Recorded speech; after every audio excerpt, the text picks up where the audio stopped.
আগত রিপোর্ট। একটি অফিসে আগত রিপোর্ট অফিস অ্যাডমিন, অফিস প্রধান ও অফিস পর্যবেক্ষক পদবীর ভূমিকা ব্যবহারকারীরা পর্যবেক্ষণ করতে পারে।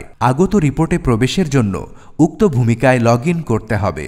ধরা যাক একটি রিপোর্টের অধীনস্থ অফিসসমূহ হতে আগত রিপোর্ট আমি সামারি করার পর আংশিক পরিবর্তন করে ঊর্ধ্বতন অফিসে প্রেরণ করতে চাই। এর জন্য আগত রিপোর্ট মেনুতে ক্লিক করে একক আগত রিপোর্ট অপশানে প্রবেশ করতে হবে। এরপর রিপোর্টের ধরন অনুযায়ী এক্সপ্যান্ড করতে হবে। এরপর যে রিপোর্ট সামারি করতে চাই তার প্লাস চিহ্নে ক্লিক করে পুনরায় এক্সপ্যান্ড করতে হবে। এরপর মাস আকারে দেখা যাবে। পুনরায় এক্সপ্যান্ড করলে অফিস ভিত্তিক রিপোর্ট দেখা যাবে। অফিসগুলোর নামের পাশের চেকবক্সে ক্লিক করে সিলেক্ট করতে হবে। অফিস সিলেক্ট করার পর উপরে অ্যাভারেজ রিপোর্ট সিলেক্ট করতে হবে। এখানে শুধুমাত্র টেক্সট ফিল্ড এডিট করা যাবে। এডিট করে সংরক্ষণ বাটনে ক্লিক করতে হবে।